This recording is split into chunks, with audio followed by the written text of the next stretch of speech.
আসসালামু আলাইকুম সুপ্রিয় ফুটবল ফ্যান। আজ রাত 2:30 মাঠে নামছে আর্জেন্টিনা বনাম কলম্বিয়া। ম্যাচটি অনুষ্ঠিত হবে কলম্বিয়ার গড়ের মাঠে। তো বন্ধুরা, চলুন দেখে নেওয়া যাক আর্জেন্টিনা বনাম কলম্বিয়ার মধ্যকার মুখোমুখিতে পরিসংখ্যানের দিক দিয়ে কারা এগিয়ে।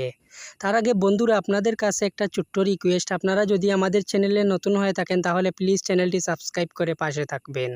তো বন্ধুরা, 2024 সালের আপডেট ফিফা র্যাঙ্কিং অনুযায়ী আর্জেন্টিনা রয়েছে সবার শীর্ষে। অপরদিকে আজকের আর্জেন্টিনা ম্যাচের প্রতিপক্ষ কলম্বিয়া রয়েছে 9 নাম্বার র্যাঙ্কিংয়ে। আর্জেন্টিনা এবং কলম্বিয়ার মধ্যকার লাস্ট 5 ম্যাচের মুখোমুখিতে আর্জেন্টিনা জয় পায় 3টি ম্যাচে। অপরদিকে কলম্বিয়া জয় পায় 1টি ম্যাচে এবং বাকি 1টি ম্যাচ ড্র হয়। তো বন্ধুরা, আজকের এই হাই ভোল্টেজ ম্যাচে কারা জয় পেতে পারে বলে আপনারা মনে করেন তা অবশ্যই জানাবেন কমেন্ট করে। ভিডিওটি যদি আপনাদের কাছে ভালো লেগে থাকে তাহলে একটি লাইক দিবেন। আর হ্যাঁ, এতক্ষণ আমাদের সাথে থাকার জন্য ধন্যবাদ সবাইকে। আল্লাহ হাফেজ।